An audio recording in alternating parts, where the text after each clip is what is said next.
you doing? Georgia Guy. We're just going to keep playing here. Georgia Guy over here, the Georgia Guy Trio. Got the great chances on base. Mark Price on drums.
just talking. It's like, Okay. I'm not. We'll do a 5-minute out, and then I'll introduce myself, and then I will be saying, please stand for the national anthem and for the invocation given by you. Okay, so that's the ending note. Is what I was told. The national anthem. Senior I'm- musician is standing. I'm playing in the beginning, not the end. Yes. Oh my. Okay. Okay.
Hold on to it.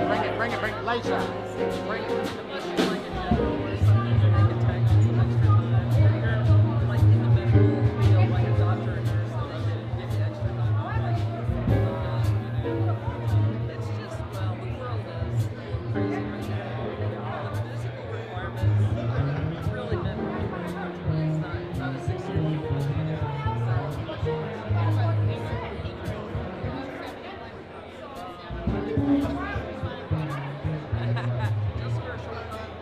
That's all right. You're still beautiful. You're still ahead of the game.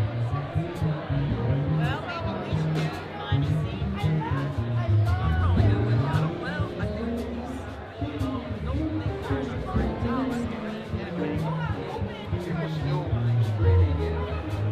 Well, you know, I can't taste that one.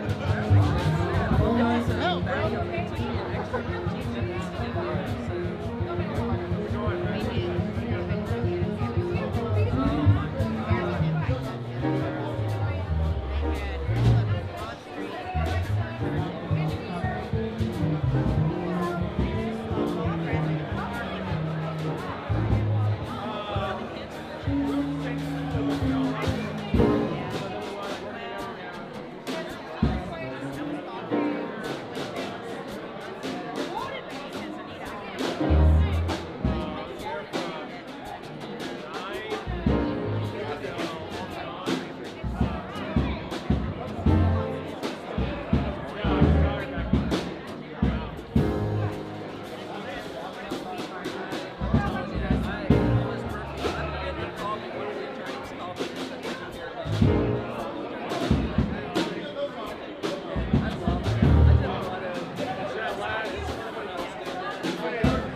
Last night, do you know John Canfield? Okay, John sat right in front of us and he said that I didn't even try to go South Charles. They had 2 hours.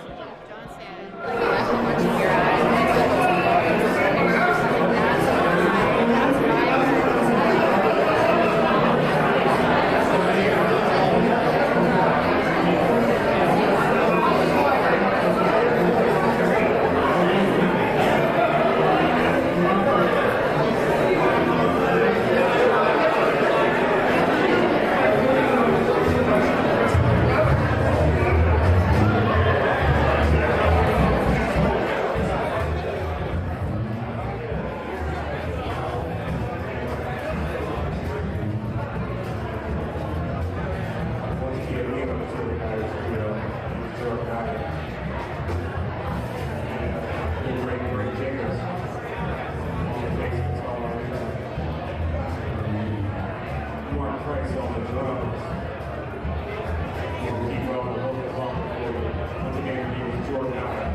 Ladies and gentlemen, please find your seats. At this time, we respectfully request all electronic devices be muted or turned off, as the celebration will begin in a few moments.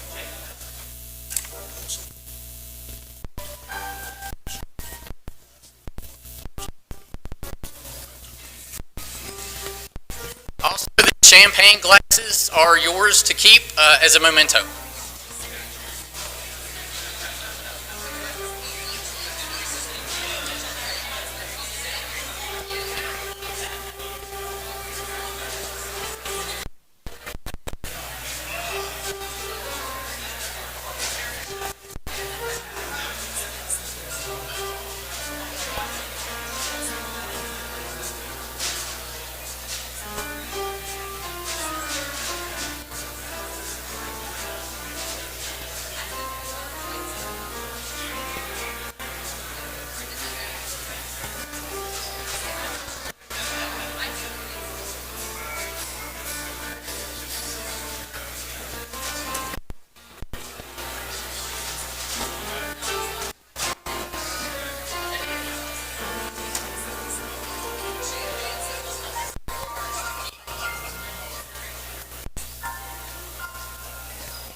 Major General, ready, sir? Okay.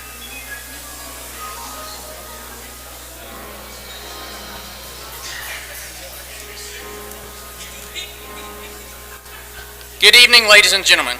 I am First Sergeant Kingery and will be your narrator for this ceremony. Today we pay special tribute to Brigadier General Christopher Mookie Walker on the occasion of his retirement from the West Virginia Air National Guard. Ladies and gentlemen, please stand for the national anthem and remain standing for the invocation given by Katie Fuller.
Would y'all bow your heads with me, please?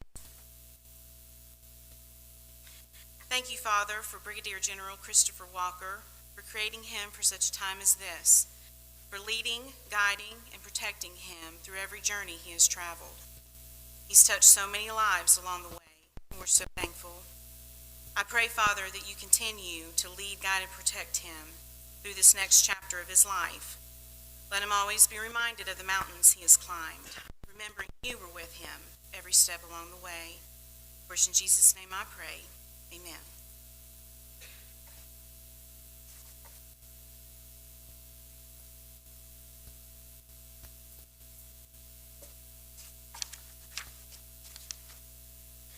Thank you. Ladies and gentlemen, please be seated. We are extremely honored to be joined by so many friends and one Guard family attending virtually and in person. Also, I'd like to welcome our distinguished visitors, Mac Warner, West Virginia Secretary of State, Brigadier General Gene Holt, Assistant Adjutant General, West Virginia National Guard, Colonel Brian Priest, 130th Airlift Wing, Wing Commander, Colonel Marty Timko, 167th Airlift Wing, Wing Commander, and all other government officials, senior leaders, and stakeholders. It is now my distinct pleasure to introduce to you the presiding official of today's ceremony, Major General Bill Crane.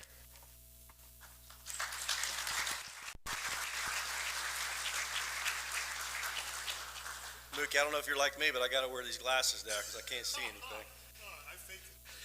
Hey, so, you know, one thing I realized when we were here doing the anthem, you know, I'm used to being in uniform and standing at attention. And so we're going to have to get used to that. Yeah, we forgot to do our little cross our heart thing because we're used to doing it. Yeah, so you got to learn that sooner than I do, but I got to learn it soon, buddy.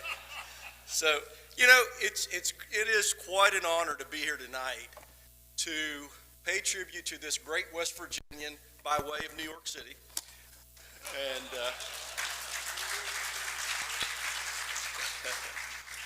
you know, a gentleman that joined the Air Force Academy, which means he's probably kind of smart. He's certainly a nice dresser, right? So he's handsome, he's smart. Yeah. You know, it's hard to compete because when he's in a room, he fills a room, doesn't he? I mean, you know for sure that Mookie Walker is in the house. You will hear him long before you see him. You know, it's amazing when you read what he's done in his career. And I could sit here and go on and on and on about it. You know, but I do want to say some things that I'm a little jealous of. You know, I've made it to South America, which I'm happy that I did that. I've made it to Europe, made it to Middle East. I have not made it to Africa yet. So, yep, there's still time. Asia. Australia, been there, that's good. Not New Guinea, not Japan, not Diego Garcia. Have you been to Antarctica yet? I had a chance, and I said next time, and that was a mistake. Next time. Yeah, so we're going to have to do that. That's right. So you know, Mookie is a leader of people. People want to follow him because people know that he is going to do everything he can to do right by them, to take care of them. You know, I got to give you, you know, this is a real quick story. So we've got a packet that went through, and maybe didn't go through the exact channels it should have gone through. And this is like 2 days ago. Mookie's ready to retire, right? Well, that wasn't good enough for Mookie. And Mookie still is not off his email. He's like, I'm still checking my email. He's done, but he's still checking his email. But it was because he cares. It's because he understands that that's what it takes to be part of a one-guard family. To take care of the soldiers and airmen. And I'll tell you, I'm one of those soldiers. You know, Mookie worked at the bureau at NGB when I got the call to become the USPFO. I don't know whether to thank him or to curse him about that job. It was just a pain in the butt job, I'll tell you that right now. But it was because of that opportunity that Mookie helped me get. And honestly, he helped me because the first time I think I was rejected, if I remember right. And Mookie fought for me. So, you know, he is always there to try to help people out. And I wouldn't be the Adjutant General today had he not done that. It gave me the opportunity to continue on in my career. And so you can blame him if you don't like what I'm doing. That's the way I feel about it. Because that's what I do every day. It's his fault. You know, he is a friend of friends. I mean, he knows no stranger. I've never seen Mookie know a stranger. And if they are, I promise you before a couple of minutes are over, he's going to know them. He's going to have their phone number. He's going to be able to take care of it. He's going to do everything in his power to do right by them. I know how much he loves his mom. He talks about his mom a lot. We've had a lot of conversations. I like to ask him, make sure she's doing okay.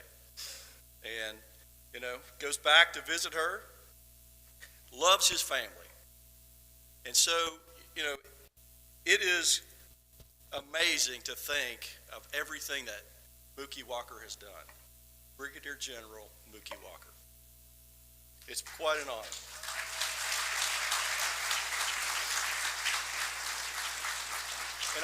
And I have to tell you, the last assignment he had was a really important assignment to me.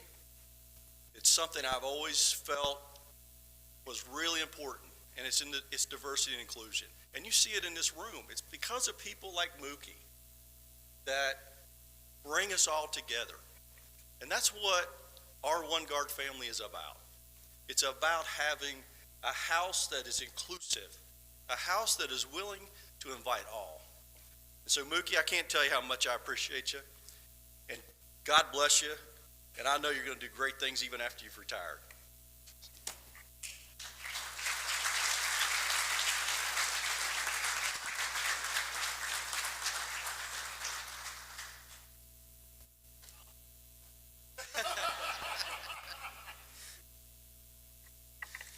Thank you, General Crane.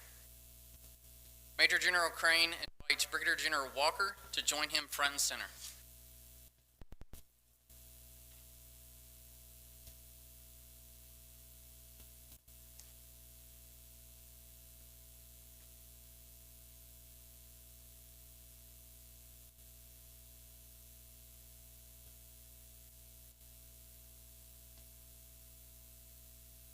Major General Crane will now direct the publishing of the retirement order. Attention to orders. Special order number AM-103, dated 3 October 2023, Brigadier General Christopher S. Walker, Headquarters, West Virginia Air National Guard, is relieved from assignment, Office of Diversity and Inclusion, and honorably discharged from the West Virginia Air National Guard, effective 1 October 2023, in the grade of Brigadier General. Ladies and gentlemen,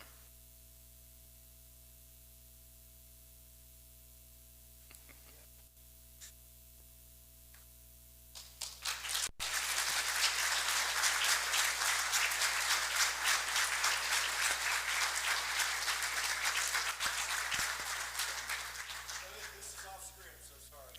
sorry, sir.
document that a minister wrote. And he was sent here to figure out what is it that makes us West Virginians. And man, it's like, he's right on. He knows what he's talking about. So I asked the chaplain to see if he could find him. So I talked to him. He's retired. He lives in Georgia. And so I talked to him for a little while, and I said, hey, at the end, I wanted to talk to him, but at the end, I really wanted to steal his idea. So he said, okay, if I steal your values. And what it talks about is our humility. We're a very humble people in West Virginia. We don't sit around and wait for somebody to tell us what to do. We just make it happen, like this guy right here does. Even though he's from New York. He is an adopted son. You know, and we're all about family. Every place I've been in the world, every time I run into somebody that's from West Virginia that grew up here, or has been as long as we have, they say, I want to come home. So we want to continue to help them to come home through opportunities. You know, and the other thing is, like I talked about, we're kind of humorous. We like to laugh and have a good time. You know, and when we'll kid each other like we've been doing already, but when somebody outside of our group kids us, what do we do? We're like this. We're going to get smashed. All right, that's Bette Midler. So, you know, it is absolutely an honor of mine to be able to give Mookie one of my awards. And I'm really thankful for the 2-star version, not the 1-star. Thank you so much. Thank you.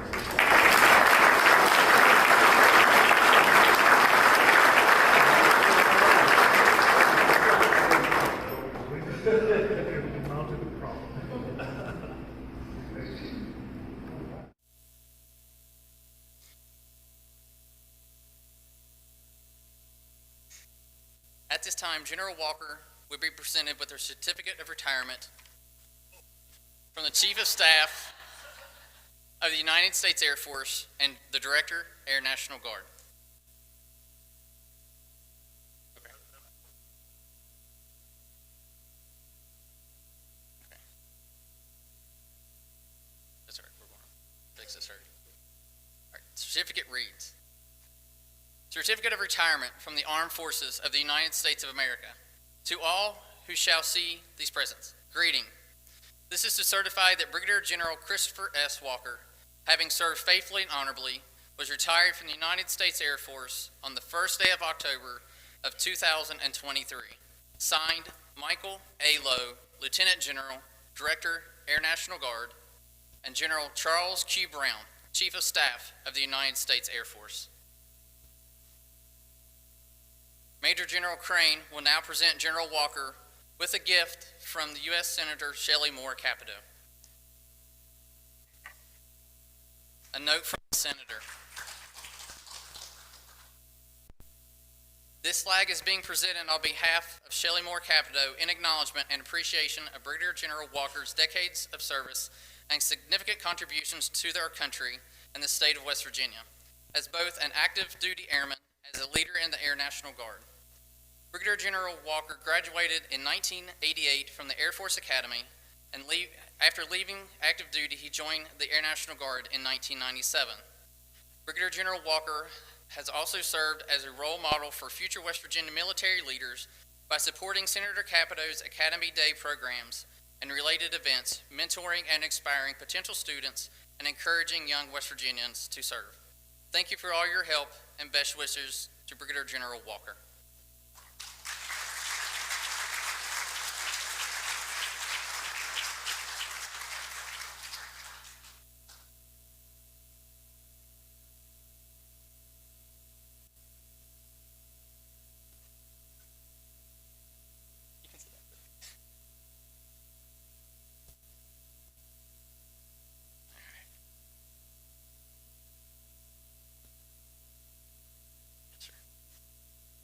At this time, General Walker would like to extend the invitation to all guests to share stories, memories, laughs, or gifts at this time.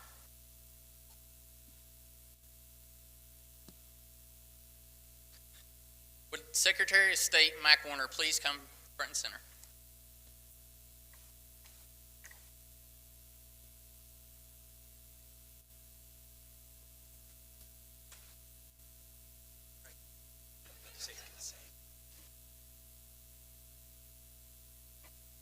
You may wonder why I may be attired the way that I am. It's for Mookie. Y'all are all underdressed. Actually, I just came from the Forest Festival where I had the honor of escorting Queen Sylvia, Anna Marie rough, the 85th Forest Festival Queen. And what a glorious day it is out there in Elkins. And if you've never been to the Forest Festival, I would highly encourage you to attend. It's one of America's greatest pageantries, and we have it right here in wonderful West by God, Virginia. So I wanted to mention to you all, I'm sure pretty much all of you noticed as we were saying standing for the pledge of, or the national anthem. You know, Mookie is probably the warmest, most caring, most friendly person you'll ever meet. But boy, when that national anthem started, didn't you see him stand there ramrod straight? You know, when duty calls, he knows how to answer that call. And that's what I wanted to just share with you momentarily here today is, you know, General Crane has already mentioned that he came from New York, but by God, he got to the promised land here just as quick as he could. We're so glad that you found your way here to West by God. So, you know that he graduated from the Air Force Academy in '88, and then joined the West Virginia Air National Guard, where he rose to the rank of general. And folks, not many people get to rise to the ranks of general. That comes from nothing but pure talent, ability, and experience. And I mentioned the experience because it wasn't until I read his bio that I realized that when I was in Bosnia, I was wondering who was flying air cover for us, and I saw that it was none other than Mookie Walker. But it wasn't just that. Mookie chose to fly C-130s. We were back there singing just a little while ago. C-130 rolling down the strip, airborne daddy gonna take a little trip, you know. But he chose to fly those C-130s into the middle of hurricanes. Okay, that's not for the timid souls. Okay, that's somebody that's got. Well, he carries. Never mind. He does it. He's a man among men to do that sort of thing. But the real passion that Mookie has, and the thing that I just cherish the most about Mookie, is that mentoring of young people. And I'd like to see just a show of hands. How many people in here are part of the Civil Air Patrol? Okay. All right. I can tell you from firsthand experience. See, Mookie carries that Air Force Academy, and we saw all the little flutes there with the Air Force. I mean, as soon as I walked in, I saw those blue flutes. I said, yeah, that's the Air Force Academy coming out in him.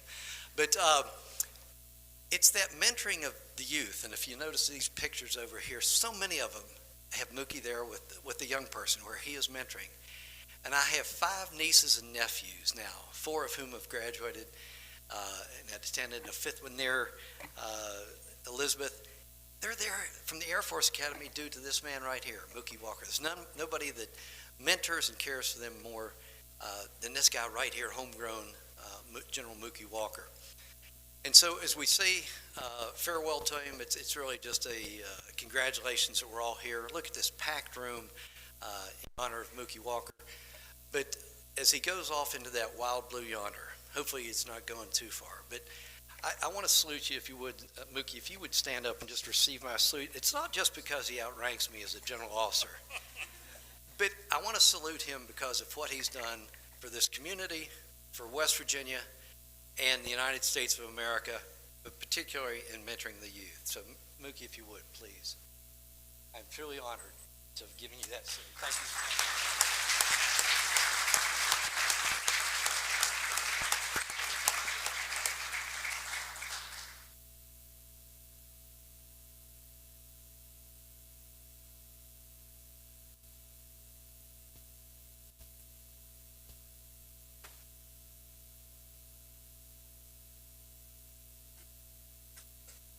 I served under General Walker for about 7 years, and the last 2 to 3 years, the vogue thing in the military is to say prepare for the next fight against a near peer.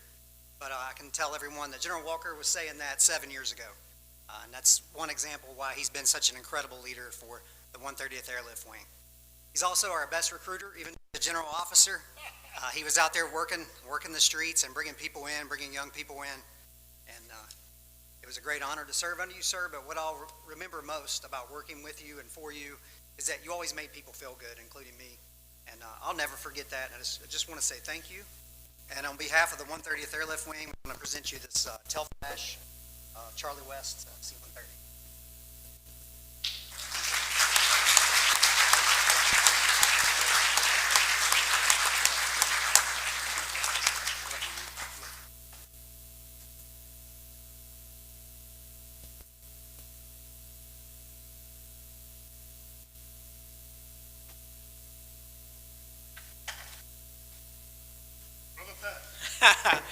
You get the second short guy up here, by the way. I'm pulling the microphone down.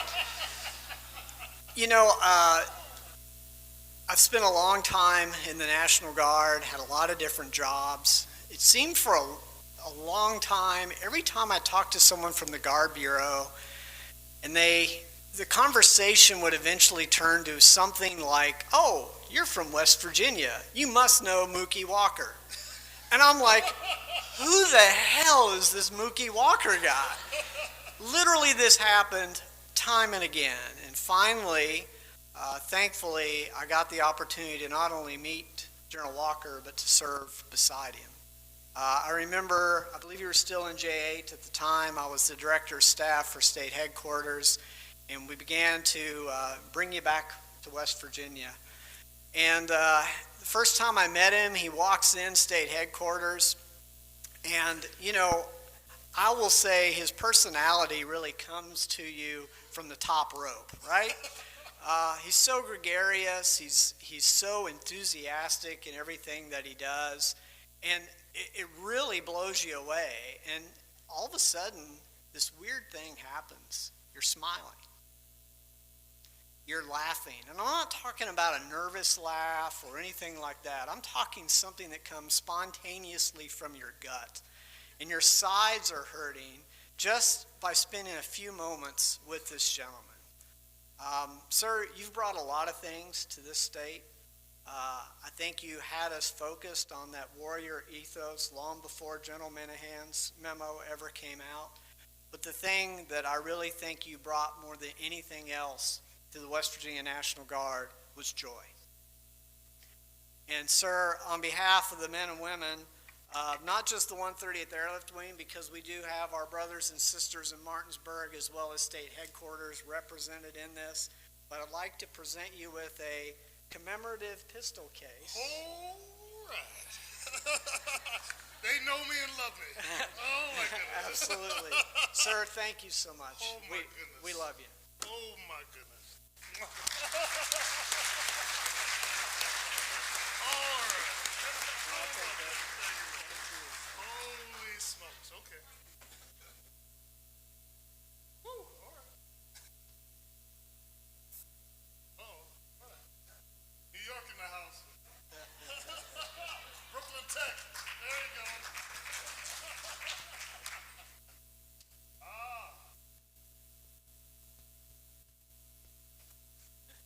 So my husband was like, okay, you go up there. And I'm like, but I don't want to be first. And I don't want to be second. And I don't want to be third. And I really don't want to be fourth, but I'm here. So I met Chris. We went to high school together. So he actually went to a school before the Air Force Academy. And it was called Brooklyn Technical High School. And there were 3 top schools in New York long time ago when we went to school, and Brooklyn Tech was one of them. And so I've known Chris since he was 15. So, and we're both from Queens, so we used to take the 7:30 F in the morning to get to school on time. I remember when you sang at, we did like a talent show with Shelley, right? Was it Endless Love y'all sang? So there are several ones. One when I was doing Show Tunes, and then there was another one I did that rock song, I Love You by Climax. Oh, I don't remember that. I just remember the song with Shelley. But I'm glad that you became a general because you shouldn't have tried to do that.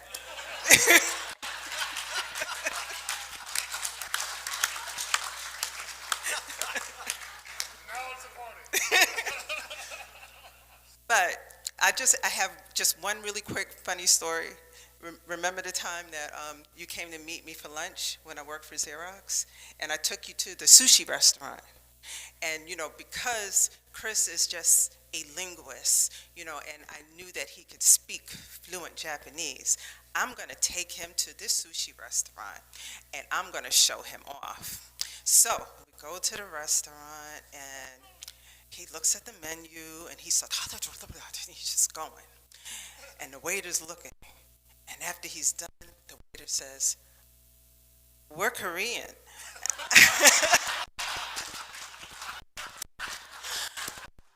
And I was like, oh man, you know, but it was funny.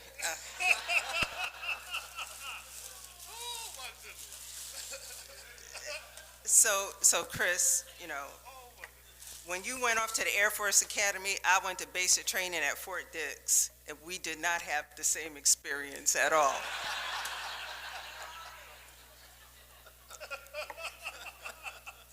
So I said, what could I get Chris? So I conferred with my colonel husband, and you know, yeah. So with that, Mr. Walker, what I'm presenting you with. Be careful. Oh, no, you know what it is? It's locked. It's locked. No, it's locked. It was locked. See, for safety. Holy smokes. So, it says, from BTHS, which is Technical High School, to the blue skies of the USAF. And it has Brigadier General Christopher W. Walker on the other side. So, And to let you know, I have two middle initials, Christopher Sean Wellesley Walker. So the W is accurate.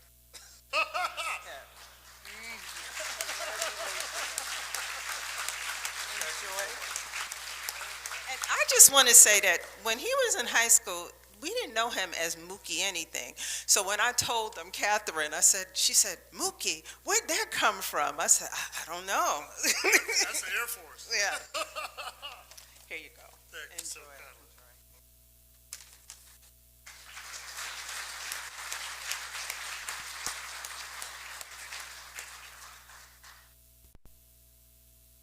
Hello? Yes. I would like to preface this by saying I don't have anything to give you, sir. I'm only a staff sergeant. But I still love you. No, you're a staff sergeant, damn it, because that is glorious.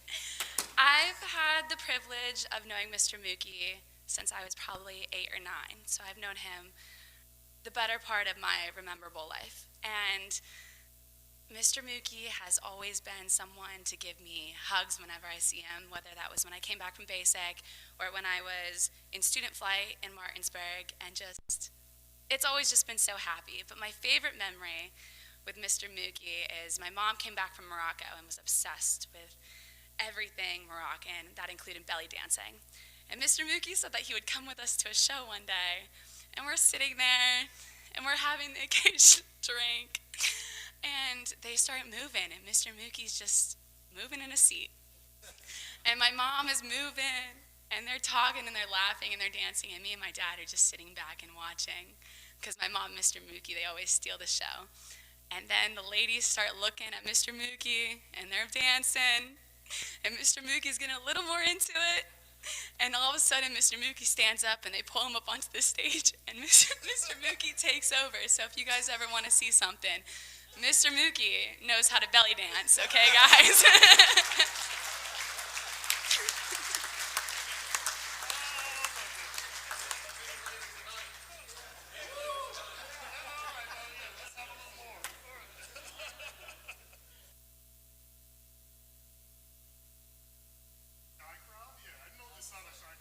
That's right.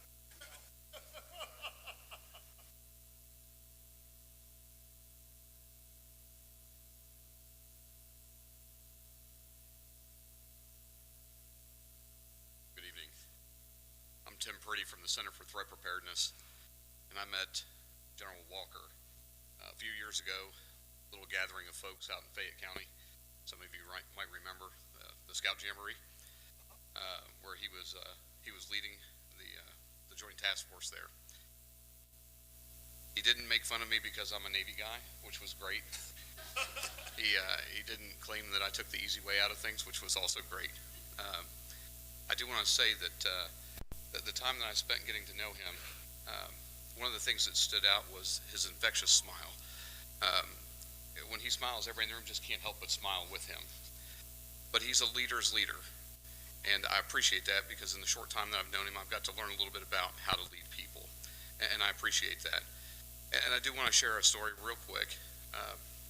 We were leaving the JIADF one day, after a full day of work at the GIADF, and he jumps on his motorcycle and he's heading towards the billeting down there in Beckley. And I hop in my car and I head that way. And I meet him at a traffic light down there by the sheets down in Beckley. And I look over and I see that it's him, and I'm waving to him. And he looks over and immediately snaps his head forward. No wave, no smile, no nothing. And I'm like, boy, must have made him mad. And so we get down there to the billeting, and I step out. I address him, and I said, sir, I said, no wave, no message in a bottle, no pigeon, no nothing. I said, did I do something to upset you? And he said, Brother Tim, and I love that when he calls me Brother Tim. So he says, Brother Tim, let me show you something. So we walk over, and he shows me his motorcycle. And the tire on the back of his motorcycle had 0 tread on it. It was absolutely flat. And he says, you're driving an unmarked police car. He said, I wasn't going to wave at you. I was afraid you were going to pull me over. So I said, sir, why in the world do you not have a good tire on the back of that? And he said, it's time. So I said, so I say to you, sir, in your retirement, I hope you have time to replace that tire. So, thank you, sir.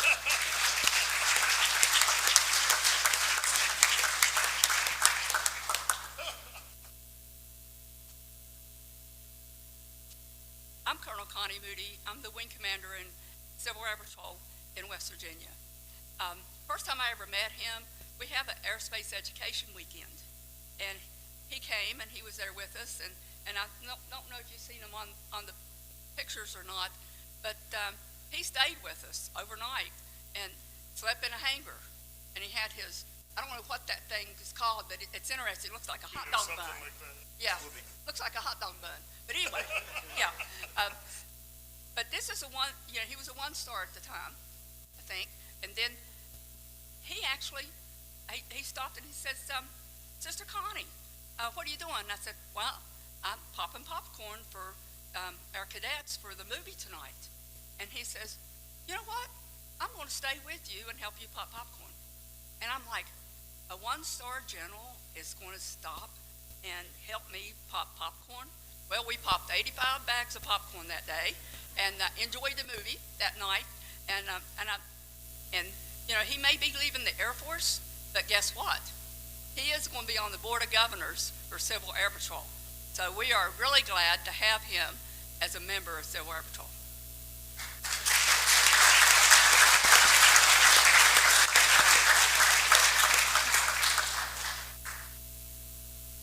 Hello, Mookie. Rex. I'm Oklahoma in the house, by the way. That's right. What? Oklahoma in the house. Oklahoma. That's right. Probably the only one. Actually, I'm from Texas. I'm a Texas farm boy, and I'm getting into that. Hook 'em horns tomorrow. But I'm getting into that because I started to say I love Mookie, but that sounded too much like I love Lucy. So, but I thought, what do I think so highly of Mookie? And part of it is because of my family history. My grandfather and father were both airmen, and I lost them both at a young age. And I had an uncle that was an airman in World War II and flew over the Pacific.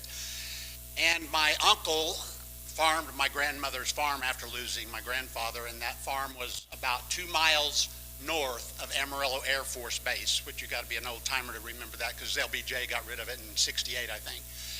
So, but when I was growing up in the 60s on that farm, those Amarillo Air Force Base airplanes, they were World War II vintage, Korea vintage, would buzz over the farm, and I would just be in awe at them. And then after hearing my dad and my grandfather, my Uncle Mark would plow the fields in his airman tan suit. He wore it until he died. And this tan suit, I just always admired the heck out of him because of his airman experience. So fate happened. So I never did serve in the military myself. I was a civilian in Iraq with Mookie. And fate had it so that I wound up in the office for the advisors to the Ministry of Transportation in Iraq. And I fly in, I'm going into Baghdad, and this is 2004. And many of you weren't born then, and I think Mookie was 17 at the time.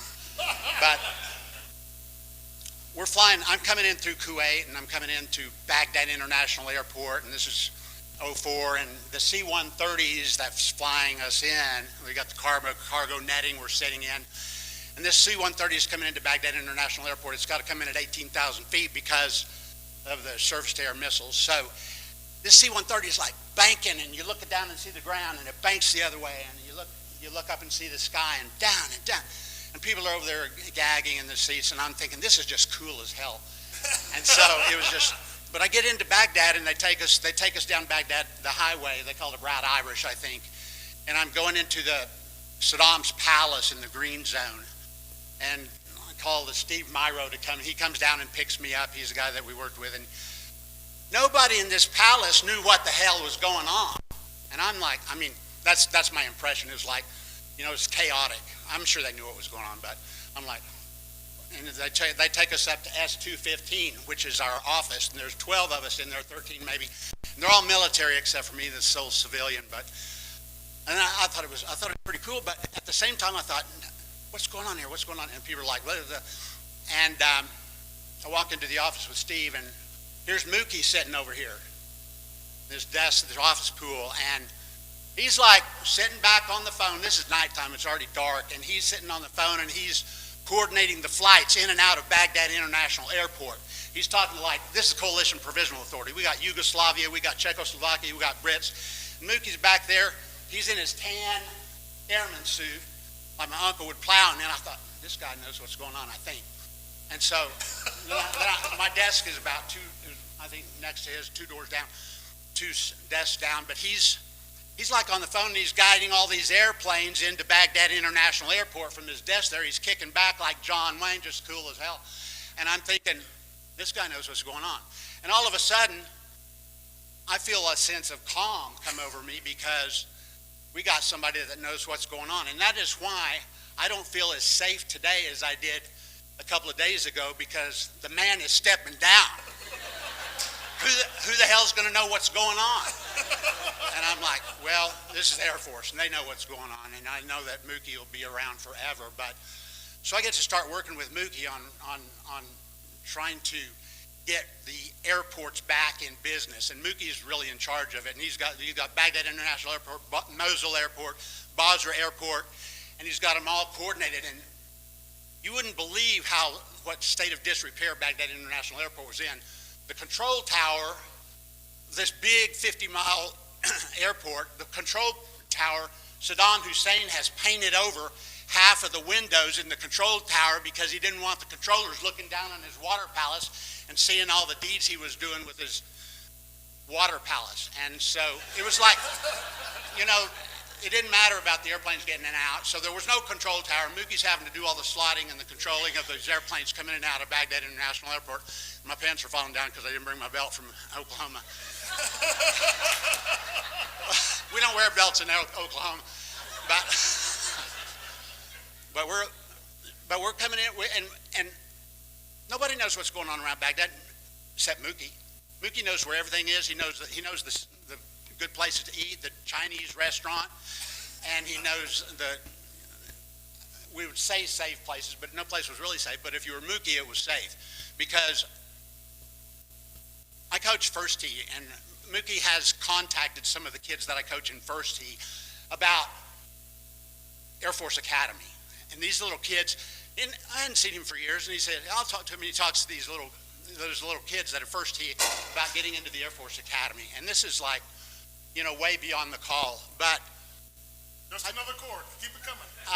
And that's one of the things. See, that cork would normally startle some people, but when I got in there in Saddam's palace, we would get mortars in the mornings and in the evenings. And Mookie taught me that the difference between the sound of a mortar launching and a mortar landing, and it was really, they were kind of off in the distance unless they were real close, but the mortars would go poof when they're shot, and they would go boom when they landed. And Mookie taught me that. And we were I mean, you don't know these things, but we were working our butts off. We were working around the clock, and I didn't know Mookie was a diversity and inclusion officer. I just thought he was, I knew he was all kinds of things, but, so I hope I don't say a bad word like State Department, but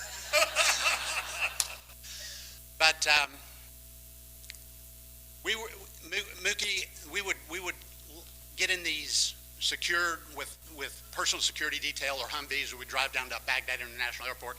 And Mookie was always calm and cool. And it's like you have been talking about. When he comes into a room, he like fills it not just with joy and gladness, but with confidence. Because you look at you look at Star Wars, and they got, what is this thing they hold up, those saber? They got the saber, and you got kings and queens, and they hold their chalices up to show that they are in power. But with Mookie, you realize that that saber and that chalice, those are just symbols of what comes from within, something that you have inside of you. And Mookie has that inside of him. And I can think of maybe one or two other people that I have known that have had that lightsaber inside of them, where everywhere they go, they instill confidence. And he did that when we were rebuilding the airports.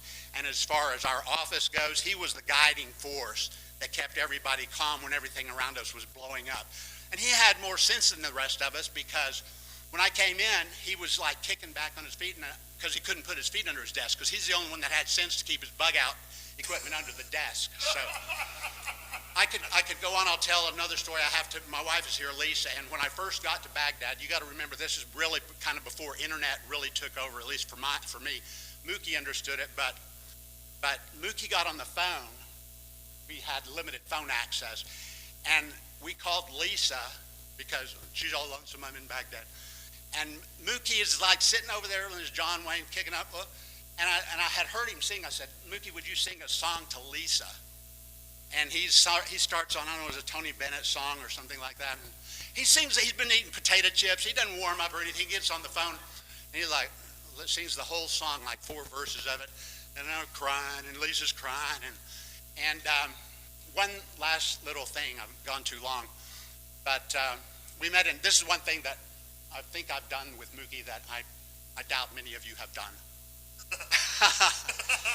No, we met later on in D.C. for a little meeting, and for some reason we got together, and Mookie was staying outside of town for quite a ways, and so he had to meet with some people at 5 in the morning, and he knew I had a hotel room right there in D.C. close by. So he said, could I stay in your hotel room? And I said, sure. And so he comes to the hotel room, and it's got this big California bed in it, California king bed, and he's over there.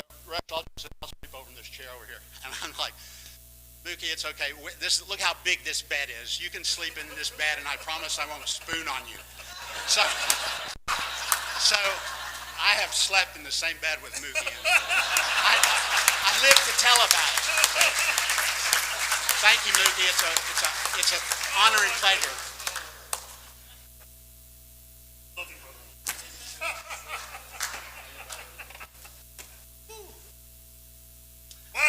What's up, Mook? How are you? I don't have any battle stories. Never been in battle with him, never been in the military, but this man saved my life. He actually saved my life. I went through something, and 10 years I was missing. And, he gave me an opportunity to get back into the business world. No questions asked. He's never judged me. He's been a very, very good friend for a while. And, because of him, I have one of the biggest transportation companies in Hagerstown because of this man right here. He's just been a great friend, great mentor, and, I really appreciated everything you've ever done for me. Never judged me, and I always appreciate it. Always gave me the highest, just the highest regard, and we've always gotten along, never had any issues, since then. So, look, I'd like to thank you for saving my life and giving me a new opportunity in life. Thank you very much, and I'm happy for your retirement.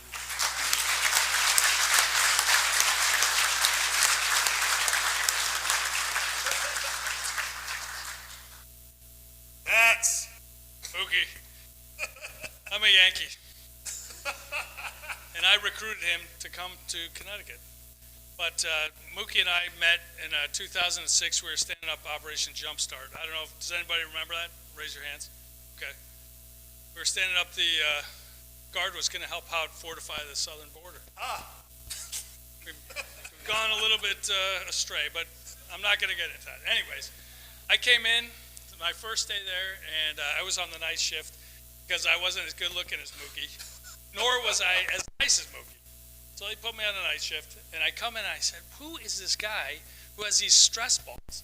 Because there was a lot of stress in there. You know, we're trying to send 6,000 guardsmen down to the border, and we were stressed out, and he had the stress balls. He's like, Fats, you got to try these stress balls.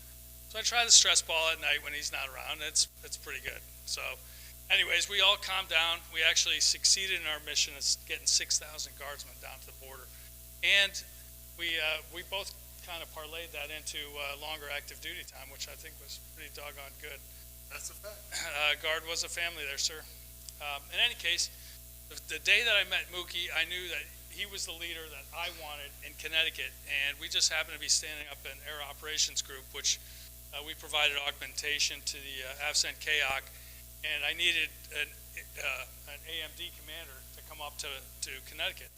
And he was willing to do that. He came up there, and I got to tell you that I think the morale in my organization was better than any other organization on our base, and I think it was mainly due to you. Because as everybody said tonight, Mookie has the ability to just make you smile. He exudes that confidence that we all want to follow. And I'll tell you one little thing about Mookie. Mookie is a little sly at times, and he told me a little secret about when we were over at the KAOC. We were over in Al Udeid Qatar, and we had a rule: you could have 3 drinks. So Mookie told me that each drink was like, I don't know, $2 or something like that. But Mookie told me that if you tip the bartender really well, like give the $10 tip for a $2 drink, he would make it an extra big drink. I learned that from him. I learned a lot more than that from him. That might have been the most important thing that I learned. But in any case, Mookie, I love you. And I was out cutting my lawn when I got the invite, and I was like, oh my God, I got to be there. So Mookie, congratulations in retirement. You're the best. That's it.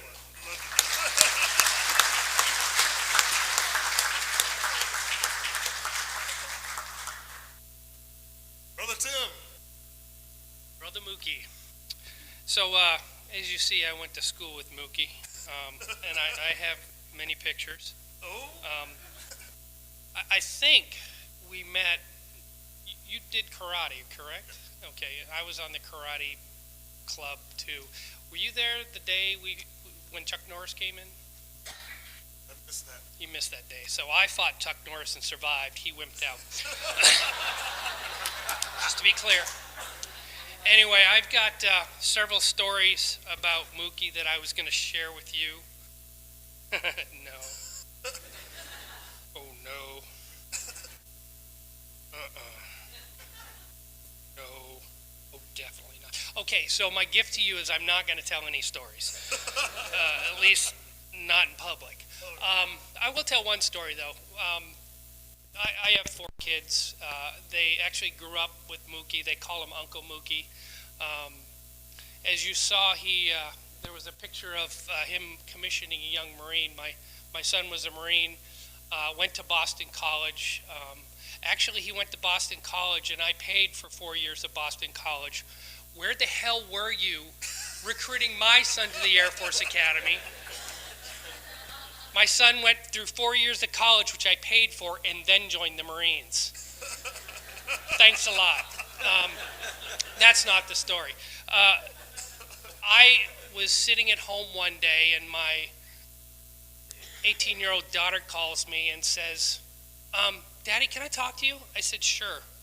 He goes, Daddy, Uncle Mookie called me and wants me to join him in his hotel room. And I said, well, see, he was down in New Orleans at the National Guard Bureau convention. National Guard Association. Yeah, and my daughter went to school in New Orleans, and I said, oh, it's okay, sweetheart, it's just Mookie. So she went and saw the whole National Guard thing and sort of escorted him around from party to party and,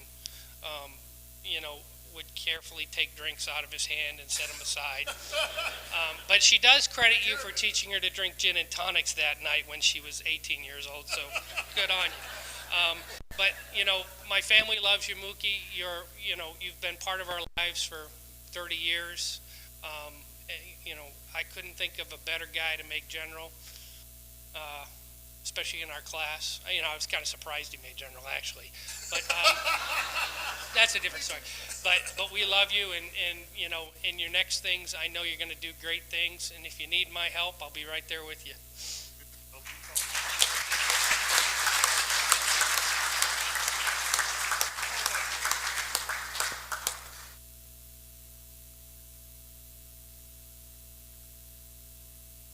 All right, Vic. Oh, we got one more here. Adam! Looking dapper as hell, gotta say. I learned it from you. Oh. Thank you. So, Adam Thomas, I had the pleasure of meeting Mookie in 1997 at the 167th when he came there as a navigator, and I was a brand spanking new navigator just out of training, and had the opportunity to have Mookie as an instructor nav, leader, mentor, friend, and all the above. Several things that struck me, meeting Mookie, at least even in the first few years: integrity. You wouldn't find anybody else with, deeper set of values, integrity, morals, that just always pointing in the right direction with a big smile on his face. Always had the right thing to say at the right time, and always there for you. You could pick up the phone anytime, and he was there. Gregarious. Everybody has talked about his laugh. You can hear him in a room 3 rooms away and know he's here in the party.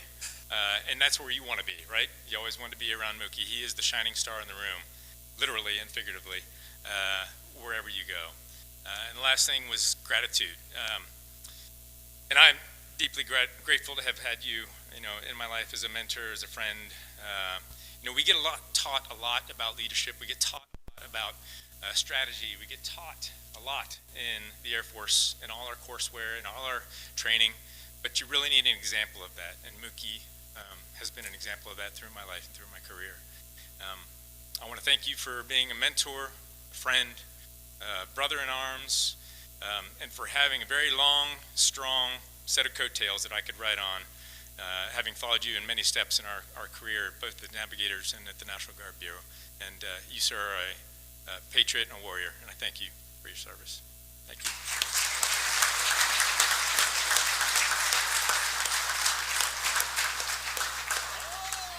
Shannon! So I'm just going to follow I'm my gonna say husband. One quick thing. Oh. Our gang refers to this is Shannon Thomas, E. Purvis, and Adam Thomas, husband and wife. We call them Adam. Thank you.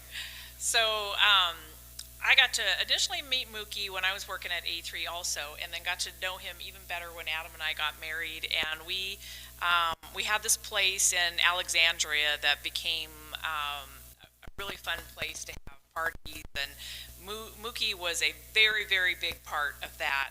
I really became part of our family. Our family, that we always called it.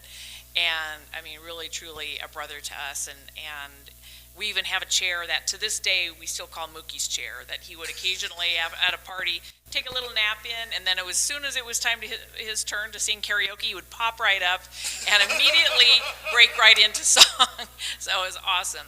But we love him so much that when he was promoted to general, we said, well, we'll host your promotion party here, thinking it was going to be about the same as our, usual party. We ended up with about 200, at least 200 people probably at our house for that party.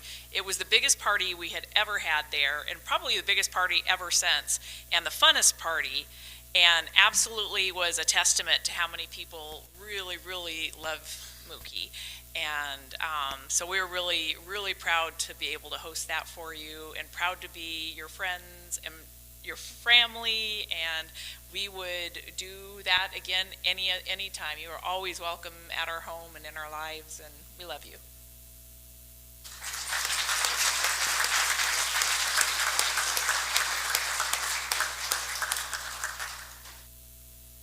Oh my goodness! All right.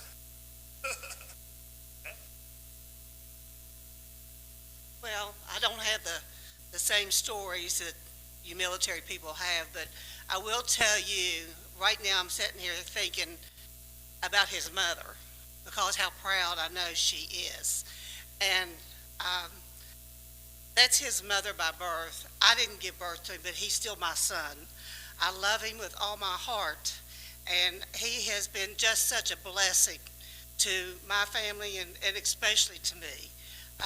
He was there when my husband was killed, and I can't tell you what a comfort he was. He's just a good example for the young people of today. If they'll look at this man and follow in his footsteps, we're going to have a better world today.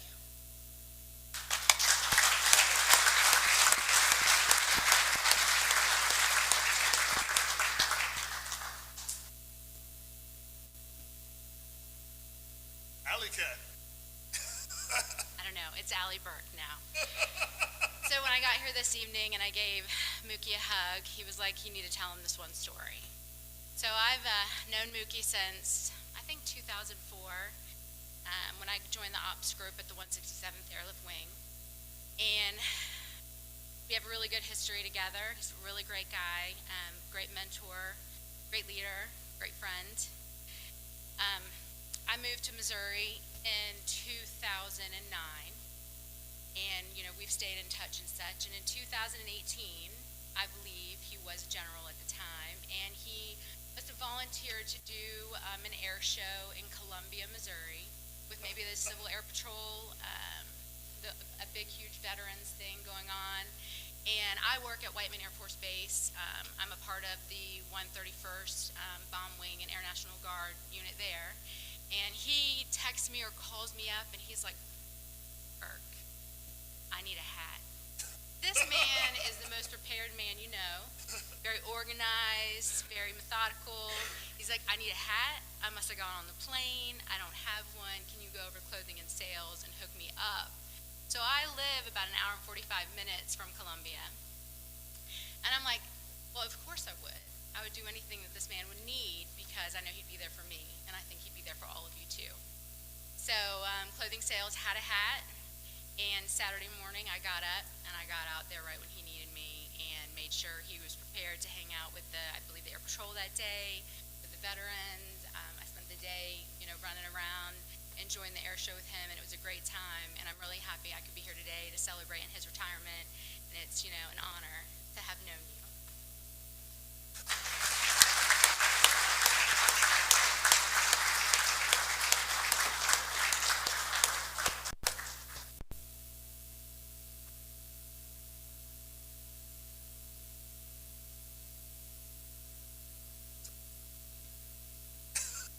All right, so I'll go ahead and round this out. So I've got a gift for you from us.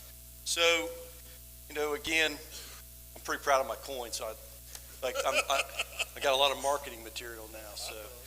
So this, I think this is something you'll really enjoy.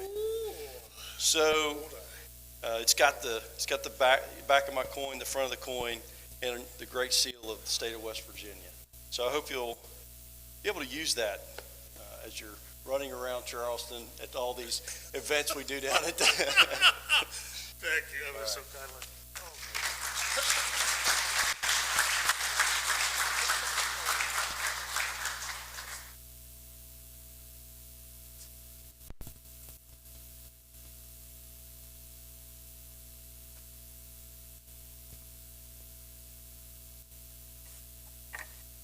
Ladies and gentlemen, it is my distinct pleasure to present to you for the first time Brigadier General Christopher Walker, United States Air Force, retired.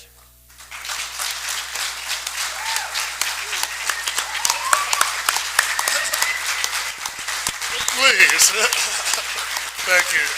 Please sit down. Please relax, because this is going to be a celebration night for everybody. Okay, so I am. It would be.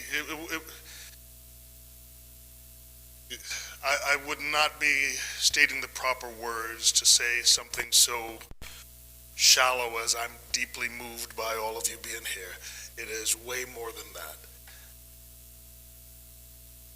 I see friends, neighbors, family, and what I really want to say is I see family. because that says it all in one word. I see the future, pardon my vernacular, but we've been having champagne, correct? I see the future ass kickers for the Air Force over here. Lieutenant Warner, who graduated this year from the Air Force Academy, and sorry, I'm just going to say it like this, kicked ass in such a way that the Air Force is paying for her to get her graduate degree at Georgia Tech, and then they have pilot training waiting for her after that she is an ass kicker. Her younger sister, Liz, is here as a second class cadet, meaning a junior there at the academy right now. And when I met her at first, she had gone through it was at a Civil Air Patrol encampment up in Camp Dawson. But she had told me that either was getting ready to do it or she had already done it. Civil Air Patrol gives these scholarships to do either soaring, getting your soaring certificate, and sometimes they do for private pilots. And she said, yeah, and I'm really looking forward to going to the Air Force Academy. It's such a nice, geez, about a month and a half ago, I found that video on my phone because I was videoing it as I was talking with her. And now she's an instructor pilot with gliders at the Air Force Academy. And again, kicking ass. Connie, again, so she's a staff sergeant now, but she is seeking to become a pilot as well when she graduates from WVU this coming summer. Okay, and she can go active duty or she can go guard. I hope she goes guard. I hope the 167 says, we got you, girl. But again, the whole world, the whole United States is open to her because she has those options because she's being brought up by wonderful leaders.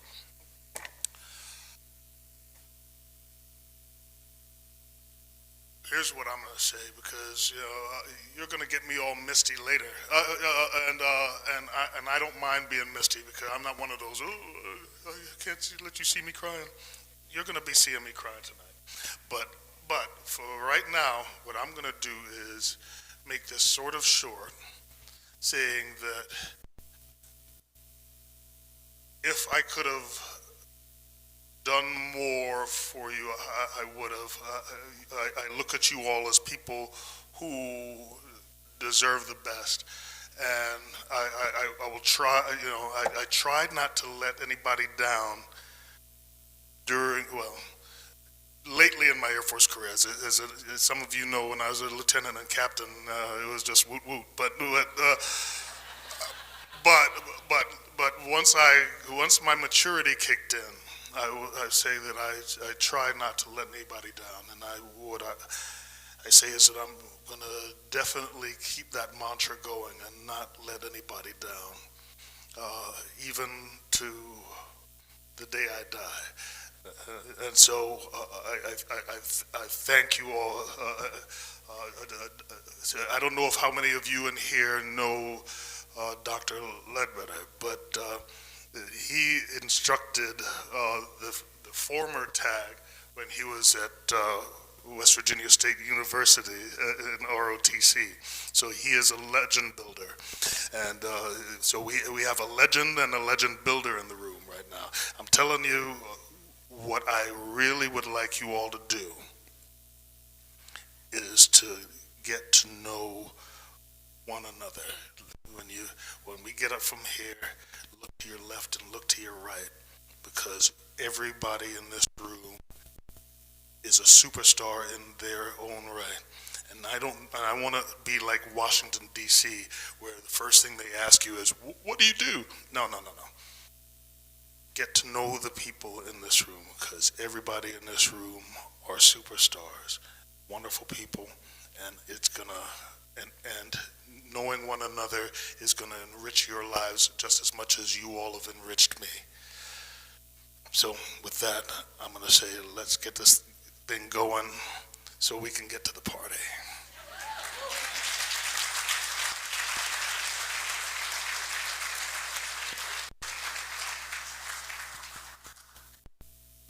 Thank you, General Walker. General Walker, the men and women of the United States Air Force, Air National Guard, are proud to have served with you. Your knowledge, wisdom, dedication, and friendship will be sorely missed by many. We wish you well as you begin this new chapter in your life.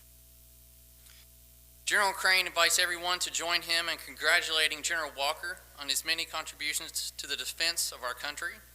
Also, please join General Walker for refreshments in his favorite Jamaican fare at the Rock immediately following the ceremony. This concludes today's celebration.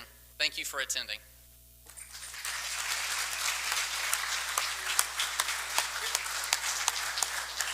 For those of you who know it by heart, let's do it. And for those who just want to hum, let's do it. But we're going to sing the Air Force song. Off we go into the wild blue yonder, climbing high into the sun. And it comes zooming to meet our thunder. Adam boys, give 'em the gun. Down we dive, spouting our flames from under, off with one hell of a roar. We live in fame, go down in flame. Hey, nothing can stop the U.S. Air Force.